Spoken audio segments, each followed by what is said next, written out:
नमस्कार बंधुगण। तो वीडियो के एहि कड़ी में आइ से हम सब मिथिला के इतिहासक बारे में सेहो जानकारी प्राप्त करब। ई पुस्तक अछि डॉक्टर राम प्रकाश शर्मा द्वारा लिखित और कामेश्वर सिंह दरभंगा संस्कृत विश्वविद्यालय द्वारा प्रकाशित। पुस्तकक नाम छै मिथिला का इतिहास। खूब मोट किताब छै। ई किताबक खासियत ई छै जे इतिहास जेना एकटा पारंपरिक ढंग से इतिहास लिखल जाइ छै ओना तऽ लिखल छैहे, और एकर बाद परिशिष्ट भागांक में ई मिथिला के पद्यबद्ध संक्षिप्त वर्णन सेहो केने छथिन। और जखन हम पढ़ऽ लगलहुँ ओकरा तऽ लागल वाह, एतेक सुंदर पद्यात्मक शैली में एतेक सुंदर पद्य दोहा इत्यादि लिखने छथि जे हम बिना पढ़ने नहीं रहि सकलहुँ एकरा। और जखन ई वीडियो चैनल स्टार्ट केलहुँ तऽ इच्छा छल जे किछु नवीन चीज समक्ष अबै। ओहि क्रम में हमर विचार भेल जे ई महाविद्वान डॉक्टर राम प्रकाश शर्मा हुनकर गप सेहो अपने सभक बीच जेबाक चाही। आइ एहि पुस्तक, एकर नाम छै मिथिला का इतिहास, हिंदी में लिखल छै। डॉक्टर राम प्रकाश शर्मा एकर लेखक छथि। तो पद्यात्मक शैली में जे इतिहासक वर्णन छै, संक्षिप्त वर्णन छै, वो पढ़ल जाए। अब जेना देखियो एकटा दोहा छै, स्टार्टे में छै, उत्तर सौम्य उपत्यका तुहिन शैल नेपाल, दक्षिण सुरसरी शैल जा पूर्ण सलिल सब काल। अब यदि अहाँ एकरा रामायणक चौपाई जगह पढ़ऽ चाहै छी तऽ तहिनो पढ़ि सकै छी, एतेक सुंदर लिखल छै। उत्तर सौम्य उपत्यका तुहिन शैल नेपाल, दक्षिण सुरसरी शैल जा पूर्ण सलिल सब काल, पश्चिम रक्षति गंडकी कोशी कोशी पूरब छोर, पावन मिथिला मध्य में बसा रम्य सबोर,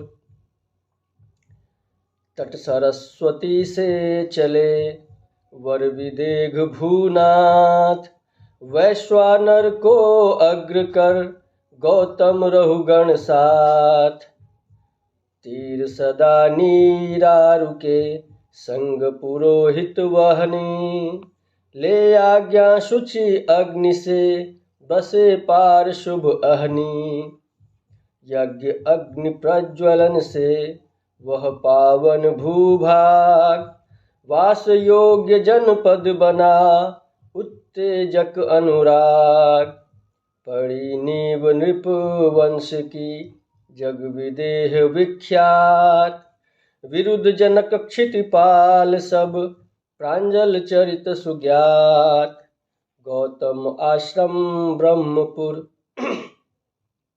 चहुटा ग्राम समीप, सरसी अहिल्या स्थान में पहुँचे रघुकुल दीप, ऋषि पत्नी उद्धार कर चले जनकपुर राम, उत्तर पूर्व बिसौल में किया मार्ग विश्राम, कौशलेश सुत राम के ज्ञानी श्वशुर नृपाल, शीरध्वज कुल जनक थे सिद्ध वीर उस काल, जीत राज्य सांकास्य नृप मथुरा निकट विदेह, धीर कुशध्वज अनुज को भूपति की यश स्नेह, वह राजा संन्यास ले अल्पकाल में छोड़, राज्य चला तप हित सकल वैभव से मुँह मोड़,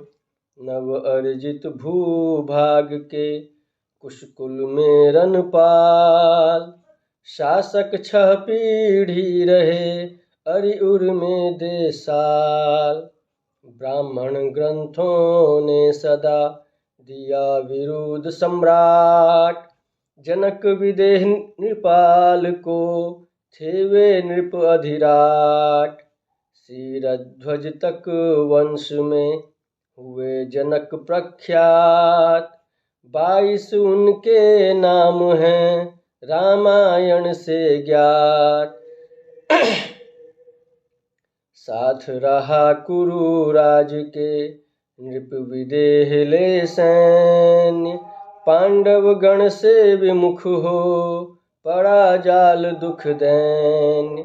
किया पराभव पांडु ने मिथिला पर चढ़ वीर। था प्रतिशोध अवश्य वह नृप था बुद्धि अधीर। अंतिम नृपति कराल था विषयलीन मतिहीन। बुद्ध चरित कहता हमें किया वंश को क्षीण। बलपूर्वक ब्राह्मण सुता को हर लिया नरेश। द्रोहानल भभ का सकुल आहुत हुआ जनेश। ये 18 गो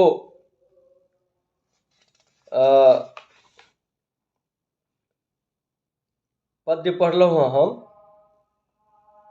सबटा दोहा छियै, 18 गो दोहा छै। एहिमे संक्षेपमे कहल गेल जे मिथिलाके निर्माण केना भेलै, मिथिलाके चौहद्दी की छै, के पहिल राजा भेला, के अंतिम राजा भेला, किया भेला, कोना भेला। ई 18 गो दोहामे यदि 18 गो दोहा अहाँ याद कऽ लै छी तऽ संक्षेपमे अहाँ ठाढ़े 2 मिनटके अन्दरमे कोनो भी व्यक्तिके मिथिलाके संक्षिप्त इतिहास बता सकै छी। आब एहिसँ आगू छै ओकर स्टाइल दोसर छै। एखन जे हम पढ़ने रही तऽ लागल हैत जे भाई जेना रामायण रामचरितमानसक चौपाई छै ओही आधार पर छै और एकदम गेय शैलीमे छै। अहाँ एकरा आरामसँ गाबि सकै छी। हम तऽ गायक नहि छी जे ओतेक ढङ्गसँ हम गाबि कऽ सुनायब, मुदा जे थोड़ बहुत ज्ञान अछि आ थोड़ बहुत स्वर लय अछि ताहिमे हम अहाँके 18 गो दोहा पढ़ि कऽ सुनेलहुँ। आब जेना एकर बाद केना होइ छै। पवित्र भू जय मिनि कपिल गौतम कणाद की। ज्ञानागार याज्ञवल्क्य जैसे ऋषिराज की। दार्शनिक आदर्श राज ऋषि जनक विदेह की। विदेह की जननी ज्ञान दर्शन की। पावन क्षिति स्नेह की। न सह सकी अनाचार बन कराली कालिका। क्षुब्ध हुई कृपाण करा पहन मुंड मालिका।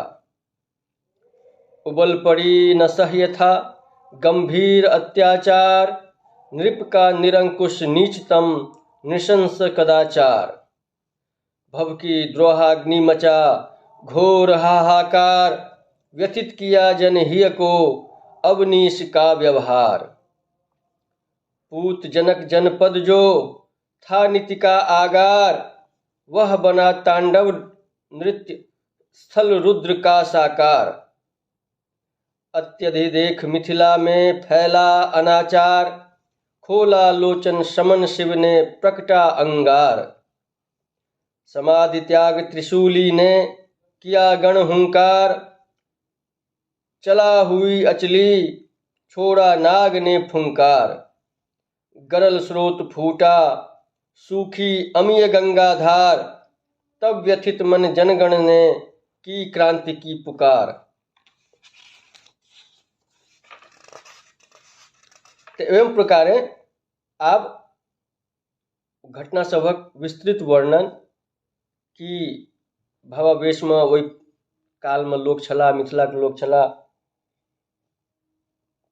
की सब भऽ रहल छलै नहि भऽ रहल छलै ताहि पर ई छै। तऽ एकरा हम आगू पढ़ब और जाबे तक ई पूरा खत्म नहीं हो जाए ताबे तक तो पढ़ते रह पड़त। तो हम अवश्य अपने सबके सुनायब। ई थोड़े हम अभ्यासो कऽ ली जे वो जे 18 गो दोहा सुनेलहुँ तकर तऽ अभ्यास केने रही तो थोड़े बहुत ठीक ठाक निकलल। मुदा एकर बाद जे छै से कविताके पद्यक शैली बदलि गेल छै, तऽ ओहि शैलीके एकटा गेय स्थिति मानबाक लेल अभ्यास आवश्यक छै। ओकरा कोन प्रकारसँ गाबी जाहिसँ कि गेनहारके सेहो आनन्द अबै और सुननिहारके सेहो आनन्द अबै। तऽ पद्य शैलीमे मिथिलाके इतिहास हम धीरे धीरे अपने लोकनिके सुनायब, जाहिसँ कि ई जे रामप्रकाश शर्मा जी एतेक मेहनत कऽ कऽ ई लिखला, ई कतहु कोनो चर्चेमे नहि छै। मिथिला भाषा रामायण श्रीमान चन्दा झा जी लिखलथि, ओकर ज्ञान तऽ लोकके छै जे हाँ ओ लिखलथि, मुदा मिथिला भाषा रामायण पढ़ैके यऽ। हमरा लग अछि मिथिला भाषा रामायण, हालांकि भेजनहियो छलाह तऽ ओहि समयमे इएह स्थितिमे रहै। आब ई हमरे गलतीके वजहसँ ई थोड़े बहुत फाटि गेल छै। हालांकि पुराने किताब पठेने छलाह, जहन खरीदने रही हम तऽ नया बुझि कऽ खरीदने रही, लेकिन पठेनहार पुराने पठेलथि, हुनको लग कहियो राखल हेतनि। तऽ बेस एवं प्रकारे मिथिलाके इतिहासक पद्य शैलीमे वर्णन जे श्रीमान डॉक्टर रामप्रकाश शर्मा जी लिखने छथि, हुनकर रचना छियै, एकरा हम धीरे धीरे सुनायब और उम्मीद अछि जे 1 महीना तक जाइत जाइत अपने सब इस इतिहासके सेहो समाप्त कऽ देबै। ठीक छै, जय मिथिला।